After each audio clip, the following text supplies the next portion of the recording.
Hello everyone and welcome back to the Skyrim audio adventure. I am giddy. I just finished editing and I'm just recording this right off the bat, so bam. Oh, it was a humdinger. Such a humdinger of an episode. And you know what? I got through it, and I got through it thanks to the support of my family, of my friends, and of course being just buoyed by the constant support of you guys, my audience. It is humbling and invigorating, and sometimes a bit intimidating, but but mostly all the good stuff. So, all right, let's get right into it. Quick shout out to all of my patrons and my new patrons for this episode, Ken's Ghost and Jared Nilo. Here we go, part 2 of chapter 15 of the Skyrim audio adventure, The Necromancer.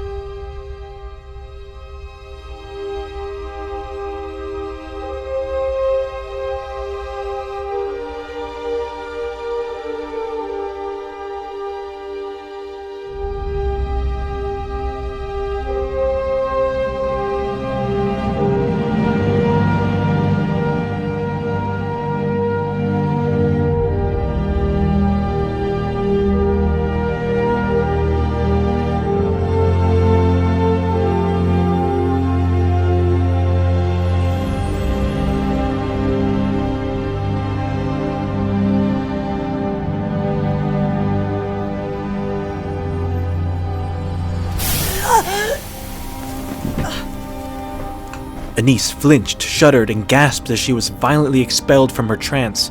The glowing circle of runes in which she knelt faded back to inert carvings on the stone floor of her basement.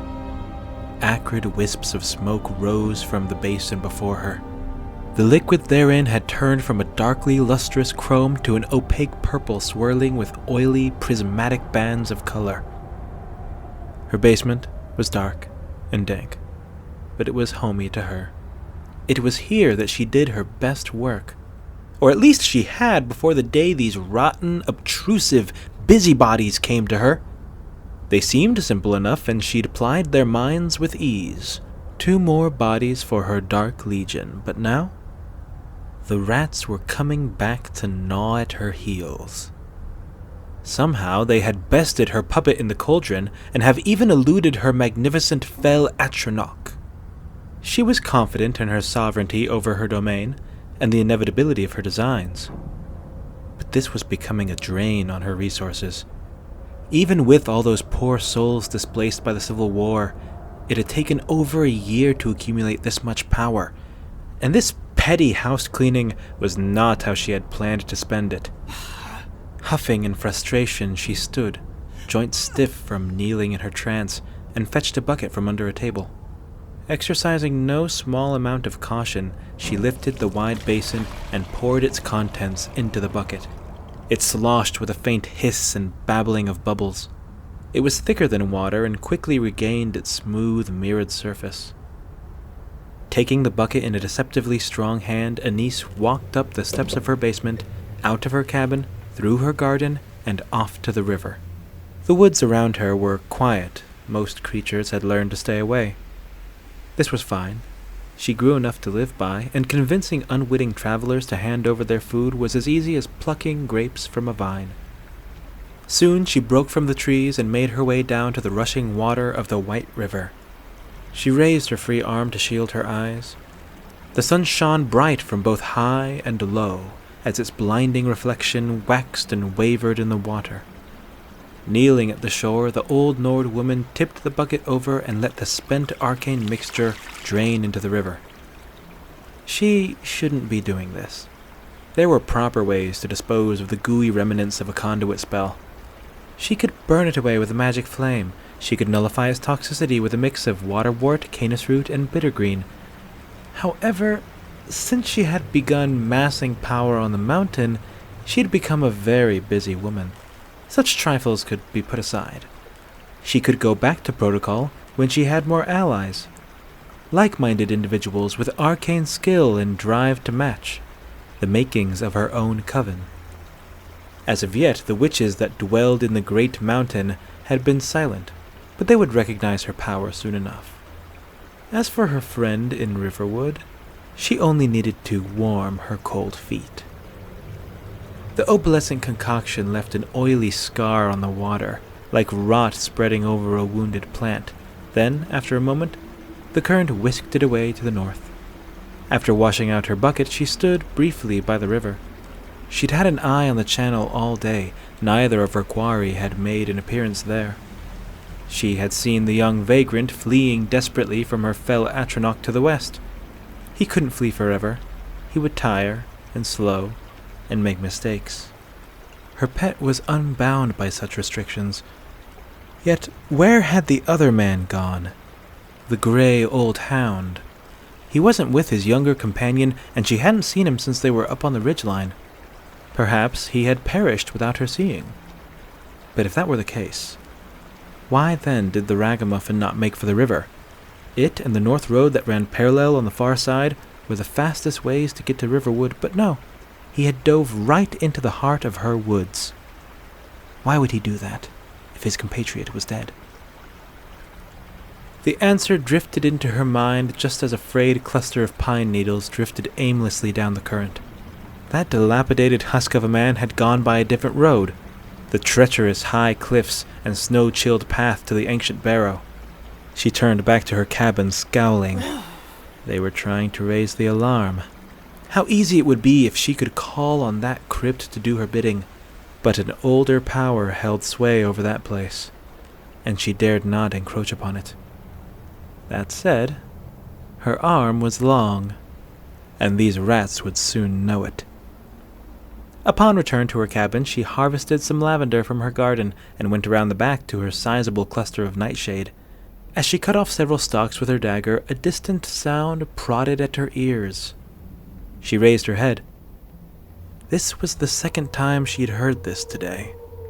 A howl, high and long, snaked through the trees to her.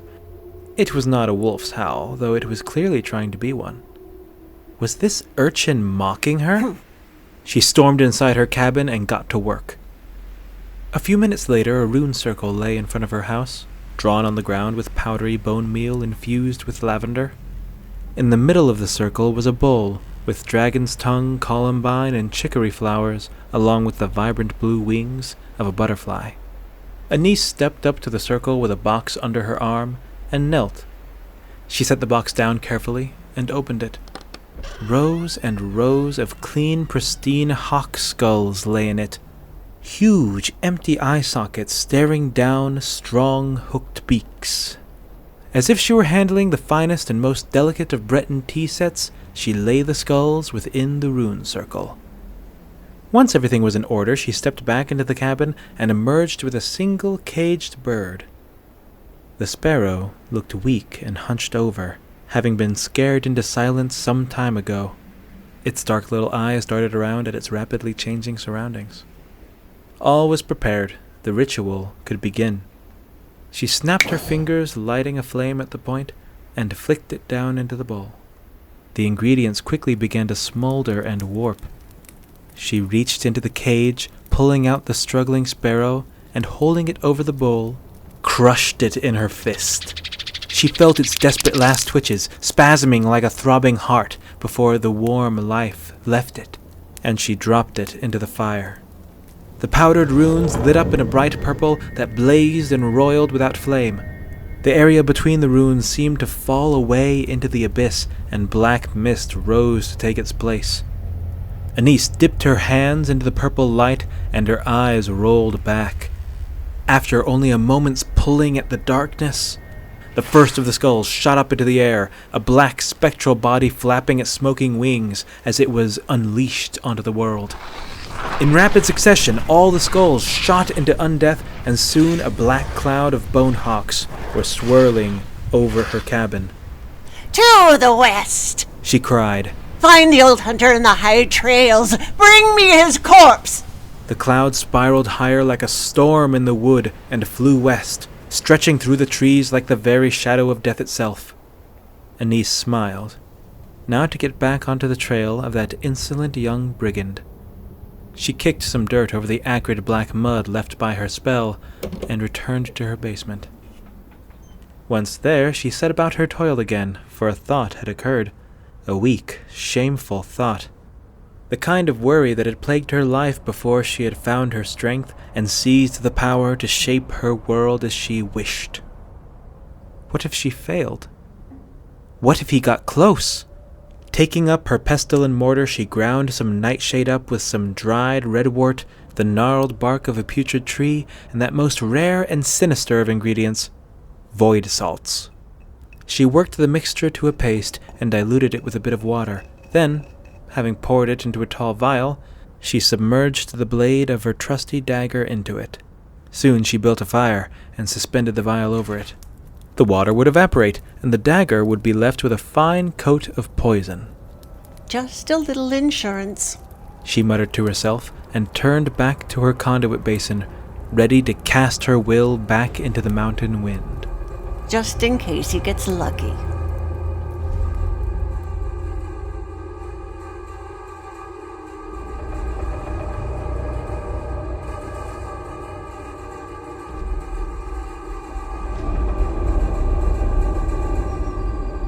The hunter breathed heavily as he pulled on the rope. Damn it all, he just needed a few more inches. That's all it would take. Gritting his teeth, he gave it one more heave. Nothing. If he let go now, it would be hell getting this far again. Thinking quickly, he pinched the rope in the crook of his arm and unslung one of the dead rabbits he had over his shoulder. Freeing it from the snare that had been its undoing, he tossed it to the stone at his back. Fingers growing tired, he wound the snare cord into the rope and tied the other end to the iron ring. With bated breath, he removed his hands. After a tense moment, the improvised knot seemed to be holding. The hunter nodded with satisfaction and freed the other two rabbits over his shoulder and incorporated their snares into the knot, reinforcing the rigging so it could withstand the tremendous force he needed it to. With a tired gasp, he let himself fall away from the afternoon's project and leaned over, hands on knees, spittle flying from his lips as harsh breaths hissed in and out. It had taken a large chunk out of his day, but he had gotten it done. He walked over unsteadily to his haphazard pile of gear, retrieving the rabbits as he went, and sat down. The time it had taken him to find this exquisitely defensible spot was considerable. Coupled with the toil that he had put into it, he may as well have been dragging the sun westward himself. The sky above was still bright, but the shadows were long. Twilight was a couple hours away. If his estimations of Bracknell's speed were correct, his friend would be but minutes from the barrow. "Run, you old bastard. Run," he muttered as his breaths calmed. He'd had several ideas when he left the clash of the woodland titans back in the gully, but what he would do depended on what kind of terrain greeted him as he moved northeast, skirting the foothills of the Barrow Heights. For some time he had his heart set on climbing halfway up a tree and dropping the whole top half on the beast's head. It was an alluring idea and had some poetry to it, but in retrospect it would have been interesting with only a hatchet. As it was, the scene he found could not have been finer. A cloven rock face on a mossy rise, a wayward boulder wedged in the gap. That rock looked so close to falling down the face that it would have given a layman anxiety to stand beneath it. However, he knew that it would take a tremendous amount of force to move it. In fact, he was counting on it. He'd spent the first 2 hours of the afternoon chopping branches and sharpening them into stakes. Once there was a respectable forest of crude spikes at the face of the rise, he called on all his rope and iron rings to bind up the suspended boulder, and had just finished closing the final gap. Now he had nothing to do but wait, and, just maybe, cook these rabbits. He'd set 8 snares a ways out from where he toiled, and a remarkable 3 had been successful. There must be a warren nearby. He felt quite peaceful suddenly. Perhaps it was the deadly amount of fatigue, or perhaps it was simply the confidence that this battle had all but been won. The beast could explode from the woods right now, and rend him limb from limb, and it wouldn't change anything. The message would get there, the authorities would find Anise with time, and sooner or later, she would be gone. If it weren't for his terrible host, he could up and leave now. Flee south, out of the province, to Cyrodiil or Hammerfell. He could take the Pale Pass or the Great Red Road, and never would he lose a wink of sleep. For everything here was well in hand.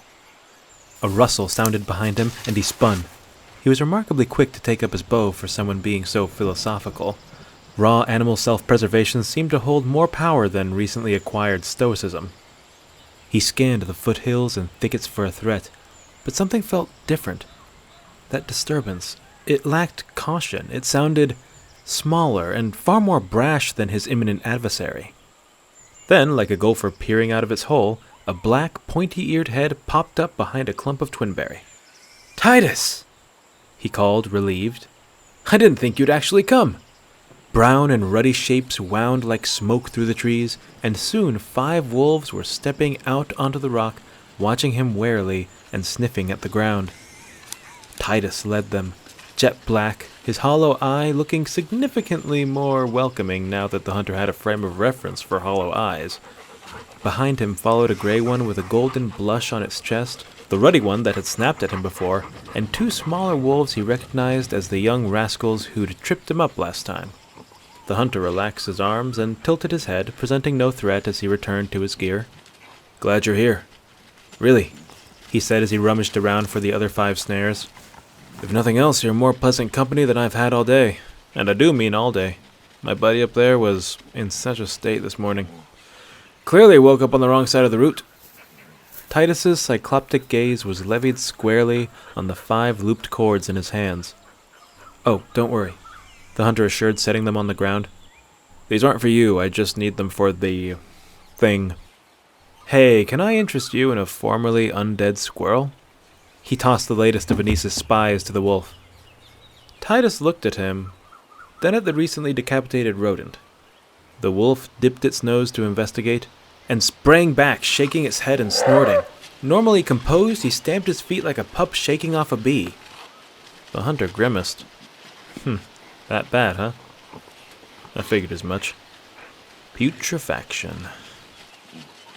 He heard a low growl rising from the throat of the ruddy one as Titus took a lap around the rock.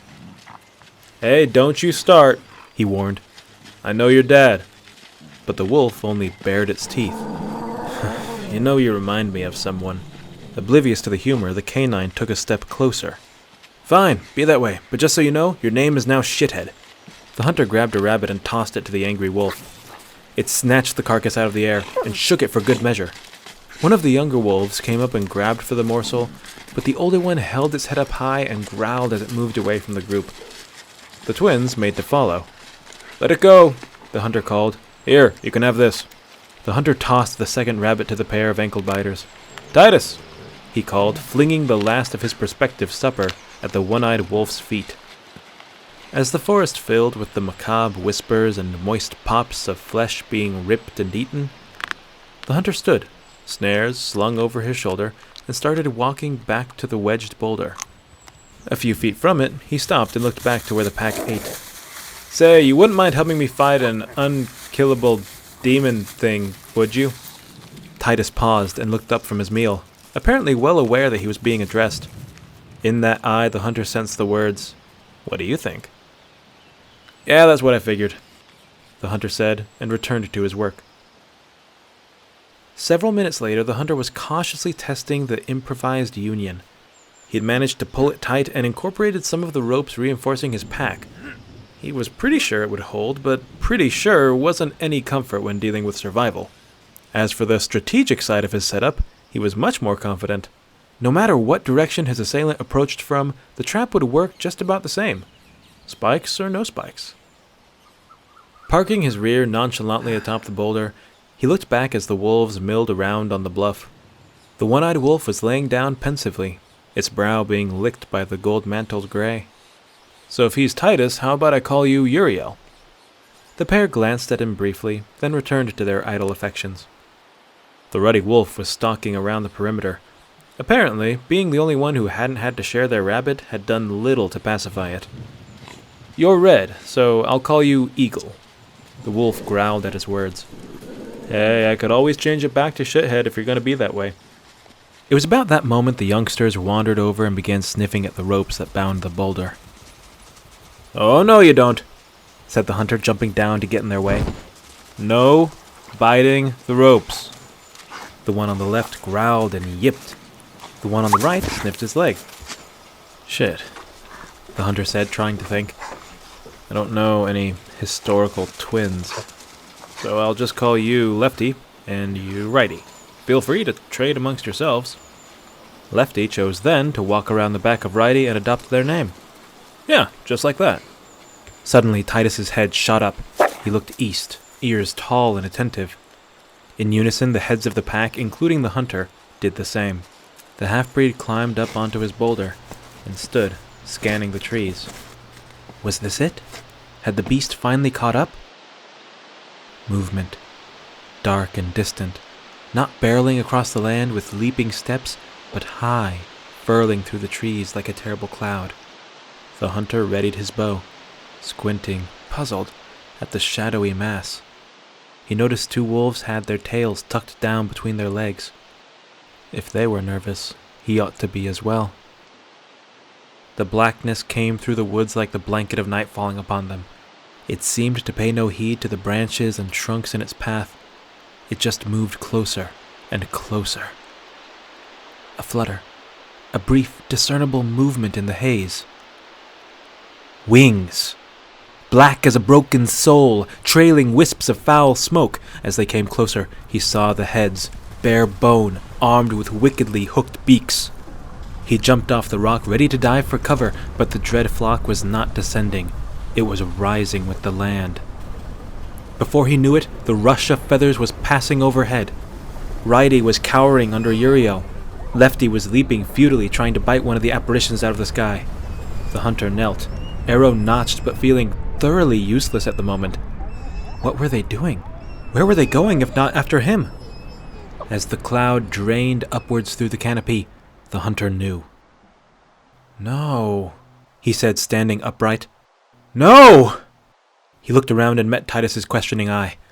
She figured it out! She's going after Bracknell! I can't... He paced, agitated about the rise, gathering his gear. I can't be here. I've got to get up the mountain. I've got to get to Riverwood. He slung his pack as the answer hit him. He couldn't scale the mountain. The real choice was between assuming his friend was alive or dead. If he left him to die, then he needed to break cover and get to Riverwood himself. If he wanted a chance at stopping those phantoms, he had to go after Anise. If he could get to her, then the flock and the beast would be nothing. The memory of Bracknell's grief hit him once more. He must live. He had things to do. With that, his choice was made. The game was up. Now they must have it out. Okay, he said, nodding to himself. Okay. That'll do then. Titus? But when the hunter looked to his furry companion, the wolf was no longer looking at him. They were looking past him. The hunter followed his gaze south. There, out beyond the wall of stakes, was the beast. It stood motionless, hollow sockets trained unshakably on him. One antler was broken at the hilt, and scratches like poor scrimshaw covered its bony edges. The bears, it seemed, had put up a fight for the ages, and the beast, somehow, was radiating a cold fury. The scrabbling of paws on stone told him that the pack had bailed. He couldn't blame them, nor could he afford to take his eyes off the abomination before him. Steadily, he stood and walked to the edge of the bluff. "Come on," he said, beckoning. "I've got places to be." The monstrosity looked then from him to the spikes. It scanned the bluff, seeming to take in the elevated position of the rock. Then it looked back to him and started moving, strafing left around the obvious trap. The hunter chuckled and shook his head. He didn't know what unsettled him more, the idea that this thing was a marauding automaton, task-driven and hateful, or moments like this, when there was so clearly a thinking mind behind its movements. The hunter stepped with it as it circled, keeping the crevice and boulder at his back. "What's the matter?" he taunted. "Scared of a little splinter?" Hoping to induce a charge, he drew his bow and sent an arrow glancing off the beast's bony shoulder. However, the thing just kept flanking him. No worry or haste drove it. It seemed to have learned that charging recklessly would not serve its ends. So, there it came. bone sinking into soil, then crunching into stone as it finally made its turn towards him. There was something eerie in its approach. All the urgency of a midsummer cloud, and about as unassailable. He could sooner stop the sun from setting than stop this advance. His heels found the edge of the crevice as the beast loomed larger and larger. Soon it filled his vision. Its presence seemed to consume the scenery just as it consumed souls. Then it stopped. He stood just beyond the reach of its long arms, but with a quick lunge, it could take him easily. Was it waiting? Did it suspect something? Had it come to parley? Was it scared? It mattered not, the hunter decided. He might as well begin. "Took you long enough, lardass," said the hunter, wondering briefly if the skeletal figure had a sense for irony. Then he stepped backwards, dropping into the crevice. It was a quick, relaxed motion. It had to be. No sooner had he begun to drop did the wicked claw strike out for him. It brushed a lock of his hair as it passed overhead, and the world went dim.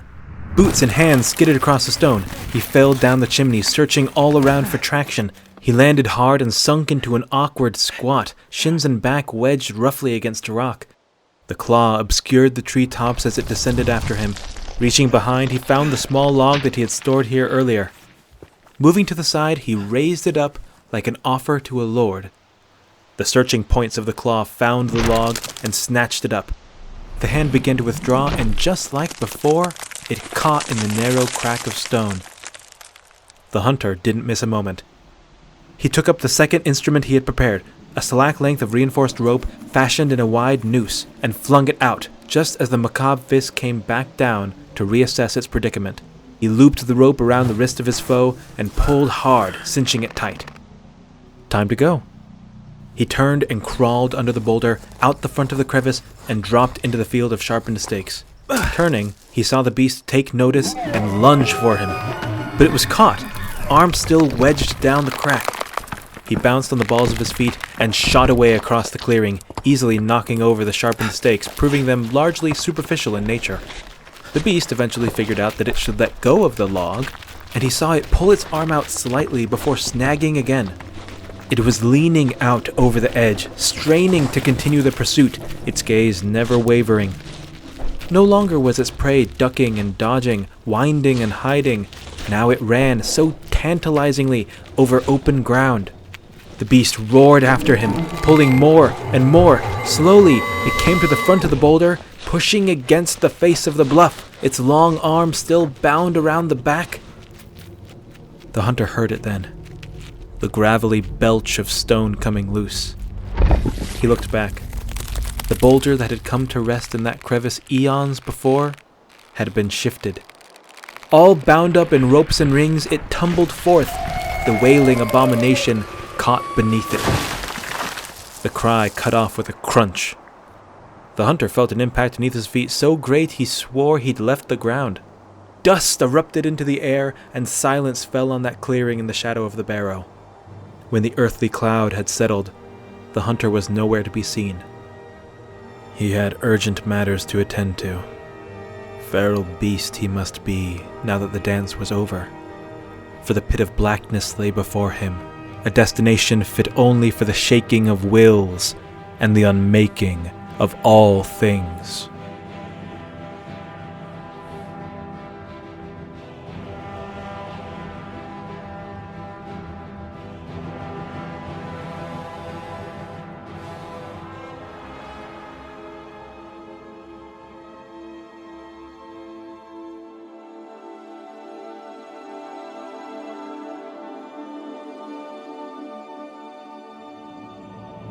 The cold, white glow of a shooting star is not an uncommon sight in the heavens of Skyrim. The air is clear, and when paired with the tapestry of night, the sky is little more than a stage before which the mortals sit and take in the dramas of the Aedra and Daedra. Long ago, a red light fell through the veil of the realms and streaked across the sky. It was the heart of the god Lorkhan, architect of all Mundus, bound to fall in Morrowind and birth the Red Mountain. Tonight, the rosy orange and lapis blue of the heavens was split by yet another bright streak of crimson. It wound its way between the stars, just peeking out from their sleep of day. It fluttered and flickered, turning and burning, and landed on the thatched roof of Anise's cabin. The thatching smoldered, and soon smoke was rising from the rafters. The hunter lit 2 more arrows and deftly sent them into high, arching paths towards the building. He stood atop the same rock that he and Bracknell had stood on when they first came this way.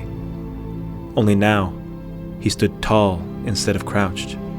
He stood more ragged, less armed, and several pounds lighter than before, but all the same, he stood. A sparrow fluttered onto the branch over his head, looked at the shack, then dropped down dead at his feet. He readied his next arrow, briefly assessing the sharpness of the iron head. He only had 4 of these left. He didn't want to set foot in the cabin. There was no telling what trap she might have in there. The plan was simple: flush and then kill. The rotting bird on the rock told him that the first part had gone well. The smoke furled up like fingers. The first light of real flame burst forth in the haze just as a dark figure emerged from around the structure. He calmly drew his arrow and centered his aim on a human for only the second time in his life. He paused, hesitating for just a moment. He needed to at least know it was her.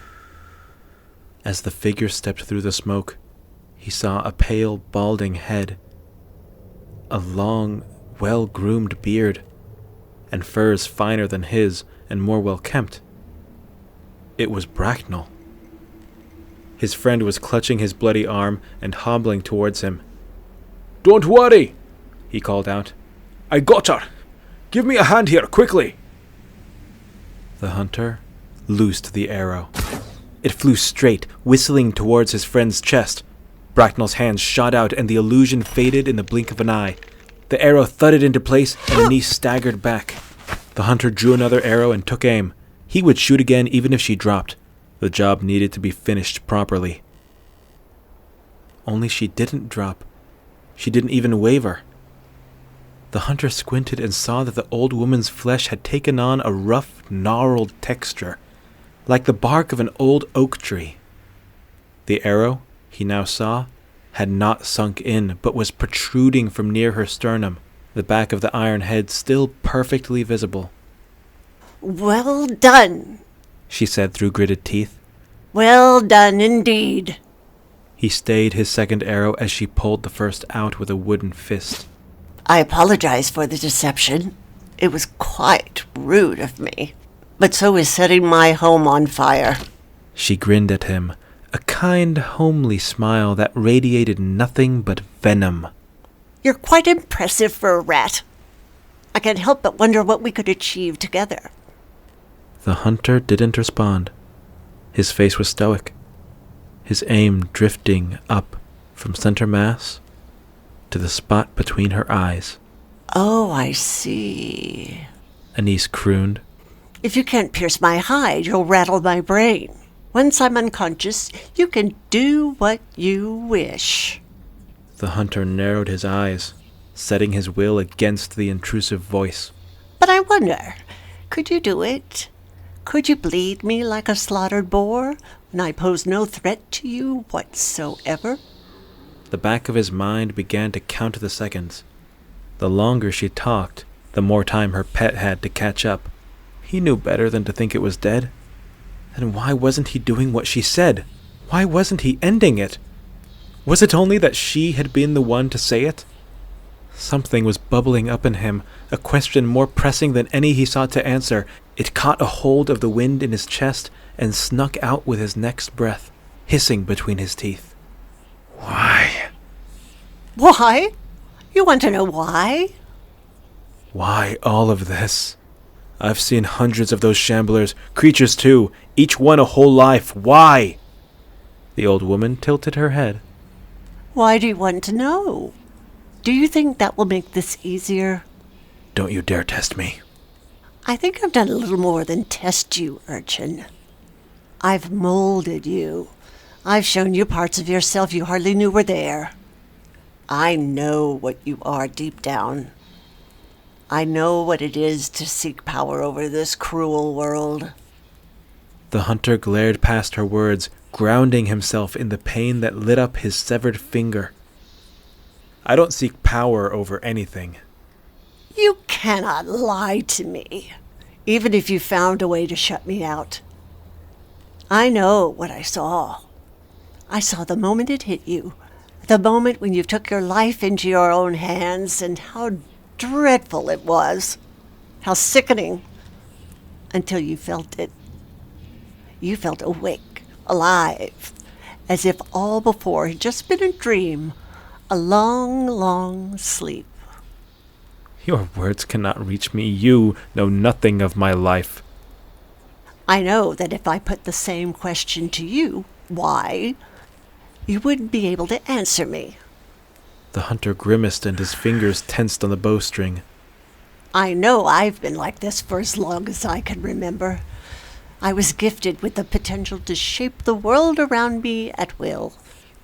But did I use it? No. The family I was born to was ignorant, mistrustful swine.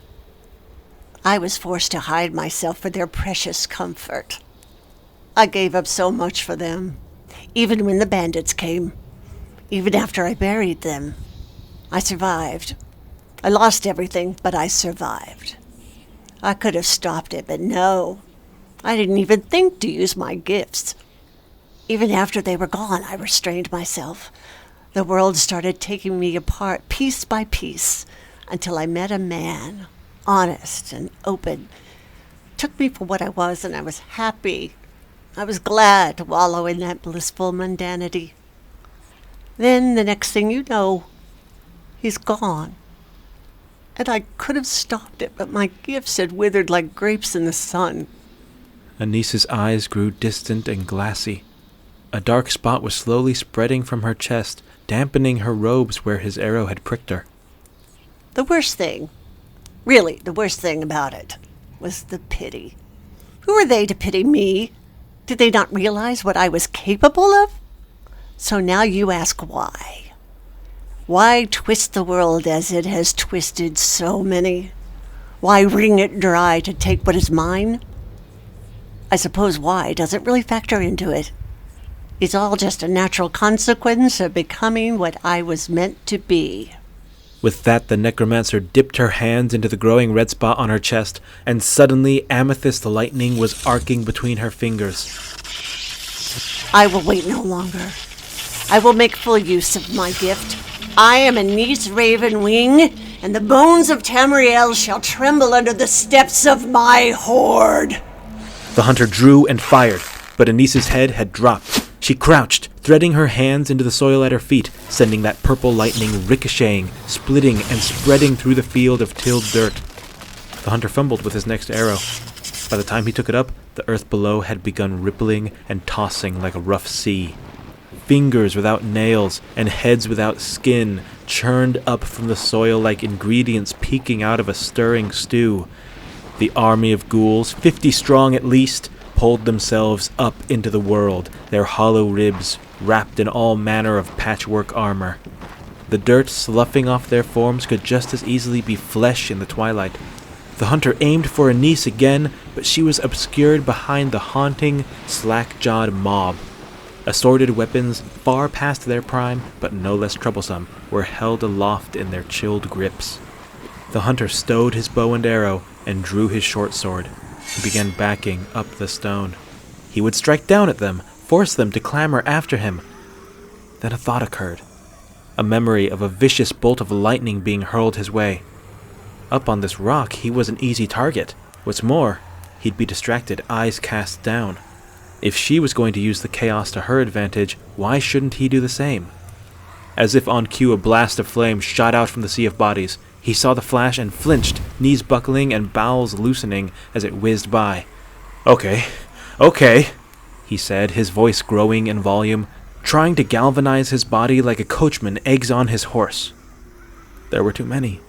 His limbs were going numb with apprehension, fingers gripping his sword so tight the tips were white, and still it felt too loose, too flimsy. He had to go around like before, strafe, harass, but the wave had crashed upon the rock and he was surrounded. What if he went back? What if he turned tail and ran for his life? Could he outrun the beast? What if neither of them made it to Riverwood? What if neither of them made it? This damn filth. This crime against the living. It was an offense. He was offended by the very existence of this wave of crimson muck before him. That woman, voice sweet as syrup, was everything he must rage against. And why not rage? Whatever would drive his bones to action, why not rage? Why not disgust? Why not the stubborn fucking belief that his friend was still alive? Ah! He screamed, digging his heel into the rock. He raised his sword, let out a second scream, and charged. Ah! Mingling with his second cry was a familiar howl. A firebolt rushed past as he sprinted down the rock. Gray and black shapes rushed into his periphery as he leapt into the crowd. He stamped his boot onto the face of a ghoul as he landed. He expected to hear a crunch as he drove it into the ground, but rather the skull sank noiselessly into the disturbed earth. He didn't have time to stab at the prone foe. He was busy blocking and ducking the hail of strikes that were immediately levied his way. His feet sunk in deep. It would be slow going here. The hunter kicked out, legs churning furiously as he navigated the perilous crowd. He parried a swinging mace and caught the weapon under his arm. Before the ghoul could draw back and pull him in, he hacked off the thing's arm, grabbed it by the throat, and jammed his blade into its gut. Spinning, he put the living corpse out as a shield between him and 3 other incoming threats. The ghoul in his hands snarled and clawed at him for a moment before a mace similar to its own knocked its head off from behind. The hunter was glad he had it at arm's length when 2 rusted swords stuck out between its ribs. Kicking the body's limp feet, he twisted it sideways, using its ribs to catch and wrench the rusty blades out of their owner's grips. He heaved the meat shield into the unwitting lap of the mace swinger and quickly beheaded the disarmed pair. Harsh snarling and snapping rang in his ears as he spun around, ready for the next engagement. To his surprise, he actually had some space to breathe. He had plenty of time to see the next 2 lunging at him and counter, slashing at their knees, grabbing with his offed hand, and stabbing at their necks. A harsh burning lit up in his back, and crying out the hunter turned on the attacker, disarming, grappling, and levering it into another group. No pain, he thought. No time for pain. But fuck, it burned. Again, he had more space than he felt he should. A flailing polearm drew his eyes down to a ghoul he didn't remember flooring. He skipped past the confusion and stabbed it, once in the chest and once in the eye. A flicker of motion, a wiggle and drop to his right. He moved that way and was met by a swinging axe. He blocked it hard, severing the hand at the wrist, but the momentum of the swing buried the axe in his right shoulder. He gritted his teeth. It wasn't bone deep. He stabbed the damn thing once, twice, 3 times. The sword was heavier now. Left. Something was coming from the left. He didn't have time to stop it. It was a once man with 1 eye and no top teeth. Sword drawn back low, ready to spill his guts on the forest floor. Damn, he thought. He'd really hoped it would be quicker than that. A black mass rushed in and knocked the thing's legs out from under it. The hunter leaned back as the errant thrust just missed his chin. The ghoul crumpled to the ground, limbs sprawling awkwardly in the loose soil. He emphatically put an end to its undeath and looked up. "Titus?" he said, aghast. The huge black wolf offered him little more than a glance in acknowledgement before bounding off, leaping onto another corpse. The hunter spun. What had begun as a roiling death trap had spread out into a wide melee. The architects, the wolf pack of Riverwood Valley. At least 8 of them were tearing around the yard, running under legs and ripping into throats. He was positively dumbfounded for all of 2 seconds, before there was another flash, and the searing heat of arcane flame slammed into his left shoulder. He screamed, but the sound caught as his body seized in pain. All that made it out of his mouth were the bubbles hissing between his teeth. The ground came up to meet him, and he was thankful for it. It was soft and cool.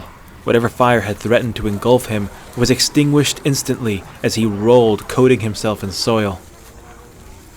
He stopped rolling abruptly as he impacted a rough iron-plated boot. Looking up, he saw a sneering ghoul raising its war pick. Running on instinct, he reached around the back and slashed the vulnerable tendons above the heels. Shoving with his other hand, he sent the hollow one tumbling back. A growling snap sounded to his right, and the next thing he knew, a different corpse was being toppled. It fell right to him, head landing comically in his lap. It was once a woman. Wisps of long hair still clung to her decaying scalp. The pair gazed into each other's eyes a moment, dark brown into milky white. A brief flight of romance in the forest of Bedlam. Then he covered her eyes and jammed his sword up through the bottom of her jaw. He rolled, aching to his feet, and stepped casually out of the reach of the crawling ghoul. He cast his gaze about, trying to make sense of this bizarre battle he found himself in the middle of. Where was Anise? A whooshing sound found his ears, and he leapt over a thrown axe bound for his unmentionables. He looked up to see a hollow one standing, almost sheepishly, without a weapon. Cursing how close he'd nearly come to dying a eunuch, he snatched up the axe and lobbed it back at its owner. However, it seemed he was better at throwing burning hunks of metal than axes. His throw sailed high over the ghoul's head. It looked at him, awkwardly, for a moment, then shambled off after it. Suddenly he perceived something. Amidst the battle of ghouls and wolves, there was a crowd. A dense throng clustered together, not making any real aggressive movements. A sword flashed into view, and he performed an unconscious parry and riposte, running its owner through. Then he was sprinting for the crowd. It actually started giving ground as he approached, ducking and dodging through the melee. The ghouls formed a rough phalanx and presented a formidable wall of armaments. Veering to the side, he leapt onto a rock and sprung off of a tree, sending him flying over the wall and into the throng. As he descended, he saw her, Anise, skin utterly normal, eyes wide with surprise as he flew, arms splayed out like a glider. He swung his sword down at her neck. This was it! Then one of her grisly servants grabbed her from behind and pulled her back. His sword hit, cutting through her collar and down her chest, but it didn't hit anything vital. He knew it didn't. He knew he'd missed his shot. Oh well. Maybe she'd used up enough magic to make things easier on Bracknell. His knees landed on a pair of armored shoulders, flipping him forward onto his back. The rotting hands descended on him. He punched and elbowed, slashed and stabbed, kicked and flailed, but many an icy grip was soon clasped around his limbs. A sword appeared and made for his heart. His left hand shot out as the blade pierced him and caught the hilt, saving his life for the moment. His breaths came out in high, sharp whimpers, each keeping pace with his racing heart. His arm was at full extension. If he could just keep the elbow locked, he could live, but bend just a little and the sword would be his end. Hands grabbed his arm and tried to force the elbow to bend. He tried to bring his sword arm over to assist, but it had been pulled out away from him as the ghouls tried to force him to drop his weapon. They wrenched harder, and he cried, both elbows creaking and popping in protest. A burning set in as he was cut on the thigh. A scowling face appeared above him, and a pair of sharp, cold thumbs started pressing into his eyes. He could swear that they were sinking, the whole lot of them, sinking down into the cold earth. He could barely hear the harsh barking over the sound of his own screams, but suddenly his sword arm was free. He stabbed up into the one trying to blind him. Next thing, the hands were pulled away, and through blurry, bloodshot eyes, he saw the hollow one's head clasped in the jaws of the red wolf he'd called Eagle. The doomed ghoul was pulled out of view, and the hunter twisted, lifting the blade away from his chest and guiding it to the ground with his own sword. He kicked and pulled, driving the blade deeper and bringing its owner into range. A quick stab, a kick, and a whole lot of swearing later, the hunter was stumbling to his feet, legs unsteady, drenched in blood, both crimson and black. He moved uncoordinated and listless, arms hanging heavy at his sides. The battle was blurry, and he sank to his knees, rubbing his eyes. What was that smell? A yelp rang out, and he perked up. Legs turning like the gears of a lumber mill, he surged forward to where he saw the wolf he'd dubbed Uriel whimper as his ear was caught in the cruel grasp of a hollow one. The hunter barreled into the damned thing, severing its hand as he did. Pinning it to the ground, he bashed and stabbed wildly. Technique and finesse were slowly draining with his blood. When he slashed at its throat, a black pair of jaws bit its head, and thrashing pulled it right off the body. He and Titus looked at each other once more. He saw himself reflected in the glassy yellow of that one eye. He looked terrible. They both did. At some point, Titus had been cut badly on the ear, and blood was matting his fur down to his forepaw. What was that smell? Warm and familiar, yet alarming. Smoke. The light that lit this madness was not the twilight sky. The heavens were darkening fast. The flickering centerpiece to this macabre spectacle was the spreading candle of Anise's shack. The scattered remnants of the horde all stood around the yard, aimless for the moment at least. The trickle of smoke had grown into a thick, acrid column, bleeding seamlessly into the deepening night. Before this world of fire stood Anise, one hand clutching her bloody chest. She spoke, voice weak now, honey dried and cracking upon those words, ragged and weary from age and exhaustion. I will not ask how it ever came to this, my love, for I know the answer in exacting detail. She turned to him, face in shadow, eyes luminescent from some internal storm. You pest! She spat. You filthy pest! You damn urchin! I curse your name and all those you care for. 2 days I've dealt with you. In 2 days you have done enough damage to set me back months, and now... She looked up at her burning home. And now... She repeated, voice losing its venomous bite. The necromancer looked down at the slick blood coating her hands. Her face dropped, suddenly sober and placid. You know this will not change anything, right? I know. There will be others like me, like us. The twisted women on the mountain, the puppeteers behind empty thrones. Pain will mold them, power will call them. Families and creatures and all precious things will be caught in between, innocent or not. It makes no difference. It never did. I know. And the gods made it like this. They cursed us with these lives thin as paper, left us these dreadful tools to change our stars, and damned us for using them. The hunter sighed. I know. You know? You know. Even if the best happens for you, they will not know what you've done for them. They don't need to. Why did you do it? No matter how thin the paper, we always have a say in what's written. And a book would be incomplete without its pages. So I'll do what I can, even if sometimes all the things I know in my heart aren't worth believing. You can do that? I'm not sure, but I will. Anise nodded. You are a young fool. We shall see how long you last. The hunter stood, staggering. So we shall. Then there's nothing left to say. No. You said you'd bring my end. Bring it then.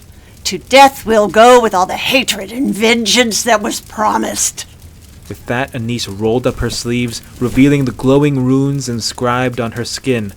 Again she dipped her hands into her own wounds and turned, thrusting them out towards the fire. The flames dipped and shifted as if clay molded by giant hands. Go, Titus, the hunter urged. Go! The wolf didn't move. To black! Anise bellowed. To fire! To oblivion! The flame curled into a spiraling tower of red and orange bands. Anise brought her arm up and back in a tall arc, guiding the tower as it bent down and rushed into the ground between them. Each band left a bright, fiery spot in the earth. As the lights dimmed, he realized it was a circle of glowing runes.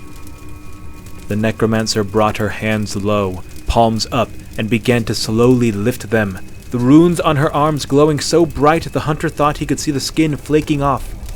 The circle on the ground brightened as well, and suddenly split wide into an unnatural pit of roaring inferno. The hunter watched, frozen to the spot, as Anise lifted her hands higher. Rising up out of the pit was a tall, feminine figure. Its curves would have been alluring were it not for the clear danger he felt from it. Its form was lithe and fluid, all the elegance of a licking tongue of fire condensed into a black charcoal harpy. She had taloned feet, and her clawed hands were crossed over her bare chest. Her lips would have been supple were it not for their harsh exterior, and her eyes were closed under tall, curling horns. "Titus, you need to go," the hunter said, gripping his sword with both hands, not trusting either of them to do the job right. Again the wolf stayed true, raising its hackles and baring its teeth threateningly. True to what? He wasn't sure.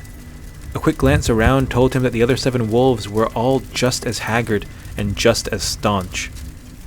Anise let out a shout, brought her hands to her chest, and thrust them out once more. The charcoal woman's eyes burst open with the light of the sun, and her body ignited. Flame burst from every edge, running up her body like veins and cascading out as fiery hair behind her horns. Her mouth opened, and a breath slipped out so hot as to distort her features.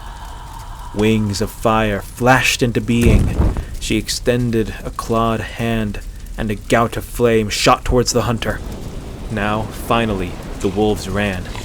Titus was gone from his side in an instant, and he was glad for it. He knew not why they had come. Perhaps they thought him part of the pack, or perhaps they just felt that this was their fight as well. Whatever the case, this was beyond them. This was beyond him. The fire would brush him away as a hand brushes dust off a page. "Move!" he thought, and darted left, giving ground as he did. The rock, that was the most fireproof thing in the area. The spout of fire tracked him, the earth it touched turning to glass. A ghoul tried to head him off, flail swinging for his head. He ducked low and threw his arms around its waist. A sharp pain lanced through his hand, and he realized that he had just cut himself as his arms came together. Disregarding that embarrassment, he grappled the corpse, swung it around, and threw it into the oncoming torrent. Through squinting eyes, he saw the hollow one disintegrate, flashing into bones, then to armor, then nothing. A blast of hot air sent him reeling back, and he fell onto the ground at the base of the rock. His sword flew out of his hand and clattered somewhere out of reach. When he looked up, the embodiment of Inferno was gliding leisurely after him, her legs bent ever so demurely, one toe nearly dragging on the ground. A delicate flame rose from that proximity and trailed after her in a line so clear she could sear her name into Nirn. "Move!" The hunter rolled over and started raking the ground with his fingers. Maybe if he could dig deep enough, he would be safe from the next blast. His little finger bumped something hard. A rock. He snatched it up and winged it at the harpy. She caught the stone, tossed it aside, and casually underhanded a fireball at him, twirling on the follow-through like this was all some pleasant dance. "Move!" The hunter flung himself to the side, hair singeing as the bolt flew by. Unslinging his bow, he pulled his last 2 arrows, notching one and clasping the other between dry lips. He shot one right at the demon, and the second at a ghoul charging him with a battle axe. The second found its home in the ghoul's eye. The first fizzled to ash on the approach before the iron point wedged itself ineffectually into the harpy's hard chest. She brought her arm back as if skipping a stone across a lake. His sword, where the heck had it gone? Would he throw it? Would he rush into the fire for some final glory? He didn't know. He willed himself to move right, looking for where it had landed. The flaming spirit led her throw expertly, and he had to jam his foot into the ground in a jumping stop to avoid being hit. The agile maneuver sapped what strength was left in his legs, and he crumpled onto his knees. "Move!" He didn't move. "Move!" The pain was omnipresent now, burning like he'd been lit aflame after all. His gasping breath seemed to be about as much effort as he could manage. He tried to sit up, but his head swam sickeningly and he slumped, drool and blood dripping down his chin. His eyes followed it down to his body. To put it simply, he was all used up. His torn furs were more of an ornament now than any form of garb. The dried blood from where the beast had raked his chest was covered with fresh blood from where he'd nearly been skewered through the heart. One shoulder was hewn, the other was badly burned. There was so much blood. He couldn't even remember getting half the wounds he now counted. One whole day. One whole day of running, trekking, fighting, building, and dying. It seemed that, at this frenzied pace, one day was all he had in him. He glanced to his right and saw the rock he'd meant to hide behind. His own stark shadow stared back at him. The glow behind him grew like the light of dawn, and he turned to meet it. The infernal woman had floated to a stop a couple yards away. He gazed at her, the spittle, blood, and tears all drying in her presence. She raised a hand, and he stared back, somehow still defiant after it all. A spike of glowing blue suddenly burst through the harpy's chest, just below her charcoal sternum. Steam burst forth and obscured the scene as the hunter looked on, confused. The flame spirit's mouth opened in a scream like a kettle boiling in the distance. It groped at the foreign object before it withdrew and impaled her once more, higher this time. Through the steam he saw her flames flickering and fading. She spun away from him, and he saw embedded in her back the bright gold pommel of a sword, and beyond that, down on one knee, clutching his burned hands in pain, slick as a river rat from sweat, was Bracknell. He surged forth, clasping the sword and yanking its crystalline blade free. The harpy turned back to him, something wild in those flaming eyes. He turned the blade downward, false finger holding true, leapt, and with both hands drove the glacial weapon through the Inferno's neck and into her chest. The force of the blow brought his foe to the earth, her knees buckling as his before, the fire of her form waxing and dying. Over the shoulder of his fallen adversary, he met Bracknell's eyes. His mouth worked silently for a moment before he managed an exhausted, "Hey!" The Nord nodded in return. "Where is she?" As if in answer to that question, a high cackle rang out from over by the burning cabin. Seemingly spurred on by that voice, all the horde moved to hem in the pair. Bracknell readied his old soldier's bow and took aim at Anise. An unexpected motion caught the hunter's eye. He looked down to see the charcoal face had turned up to him, mouth smirking, eyes flashing bright once more. Boom! An explosion rocked the forest, ricocheting off the throat of the world and slamming back down like a clap of thunder. The hunter and Bracknell were thrown in opposite directions. The horde was scattered by the blast of wind. The hunter's flight ended when he hit something heavy and armored. He and the unfortunate cushion tumbled over each other and settled in a heap. His world was settling dust and a high ringing in his ears. He lay still as death for a moment, then coughed, emitting a gray puff of ash. When he was finally able to open his eyes, orange embers danced about his vision. They floated above him, waving hither and thither, neither sailing away nor settling. It was several difficult breaths later that he realized the embers were actually the smoldering tips of his own hair. His face felt like a pillow. He supposed that was a mercy. He didn't really want to know what had actually happened to him. Something grabbed him by the throat and he reached for the fingers, prying them off.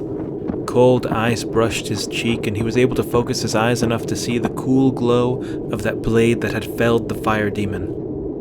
It was still in his hand, a fact made all the more remarkable by the state of said hand.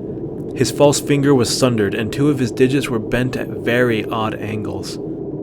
The only thing it seemed that had kept the sword in his palm was a thin layer of frost lining the joining with his skin. With that freezing blade, he stabbed casually at the owner of the hands throttling him and rolled clumsily to his knees. He cast his eyes around. Everything through his right eye was tinted red.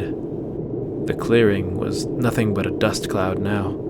ash falling gently. With his deftness, it all felt like the first midnight snow of Frostfall. He spotted Bracknell, a black and brown pile curled up maybe 30 feet away. Brack!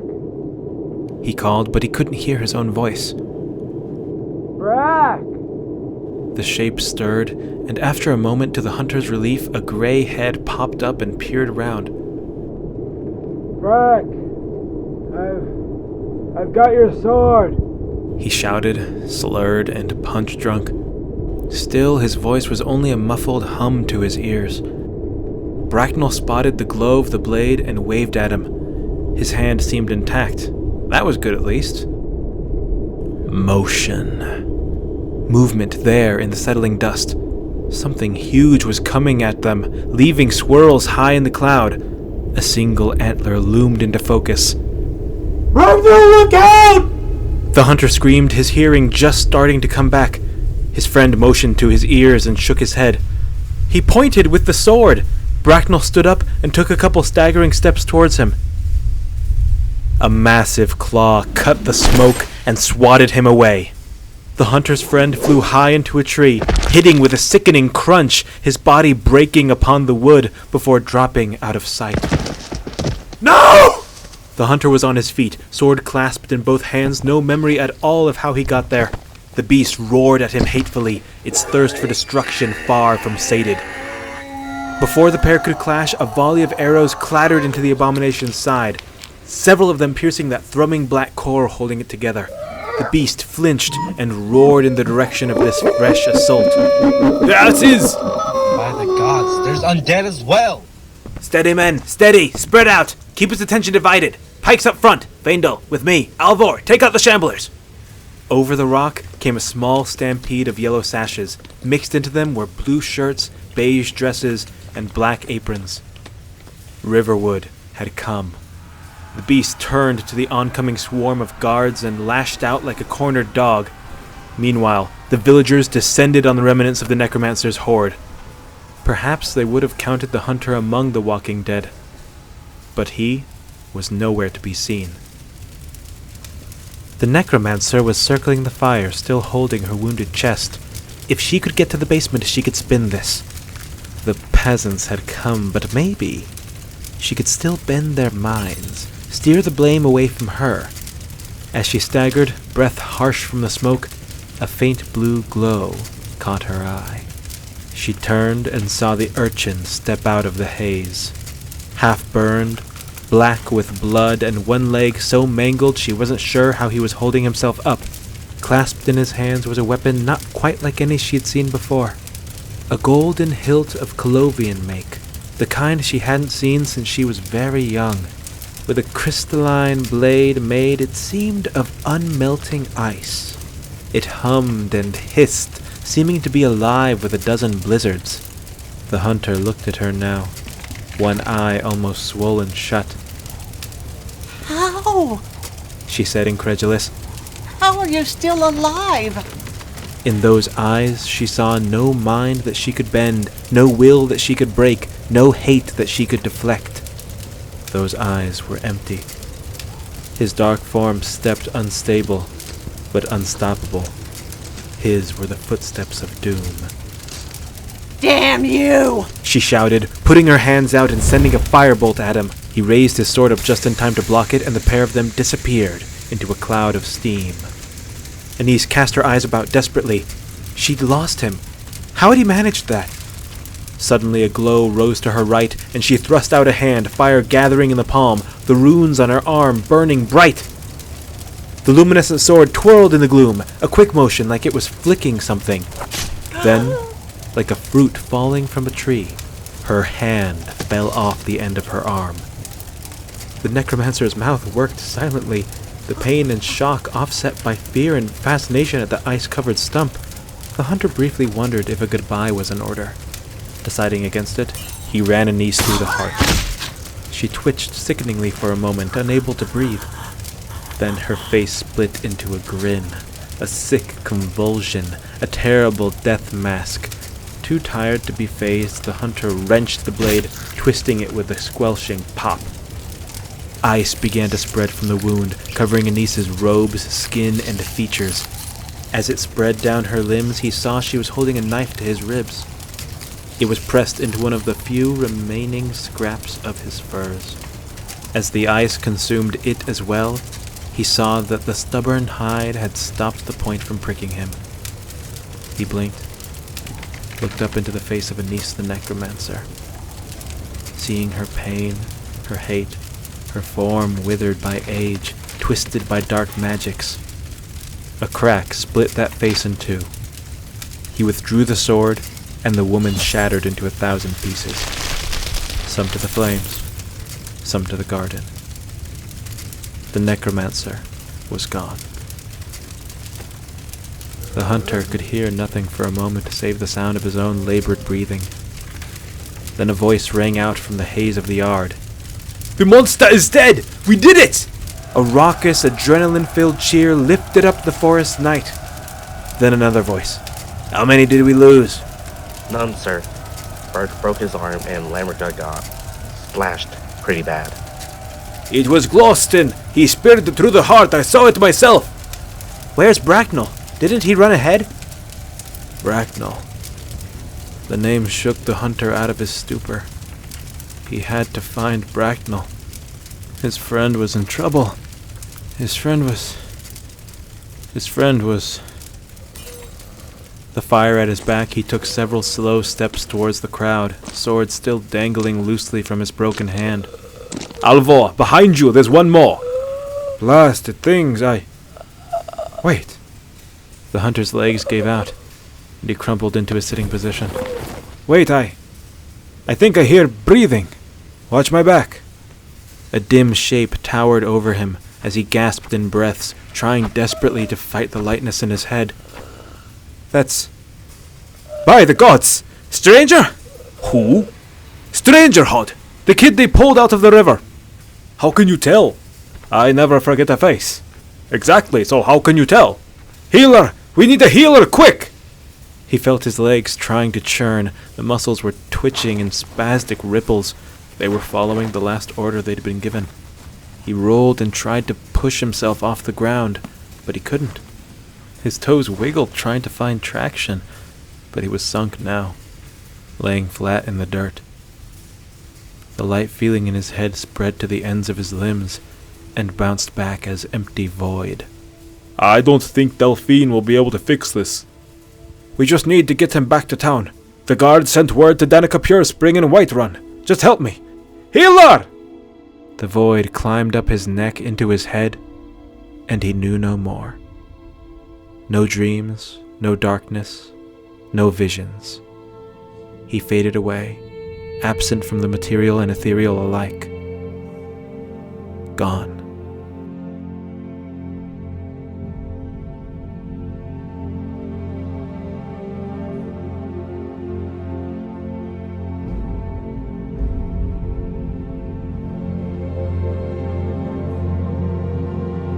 Thank you very much for listening to this episode of the Skyrim audio adventure. I'd like to give a shout out to Carol Hicks, who reprised and completed her role as Anise Ravenwing. I am so happy with how this came out, and it was just a joy to work with her. Another shout out to my guy Chi Lee, who took up the bit role of one of Whiterun's finest. You can look for him in the next episode as well. The fact that I am able to make any of these episodes is a kind of bizarre miracle, and I'm always just floored at the end of the process. Like, how did I do that? And then to come back to this, and you're all there being supportive, and it's just one of the coolest things about my life, and I mean that genuinely.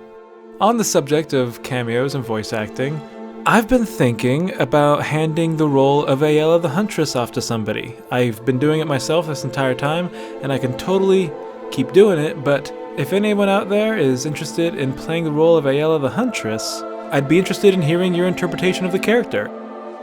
We are one episode away from finishing the first season, and this next episode is going to present a whole different set of challenges, and I look forward to taking them on.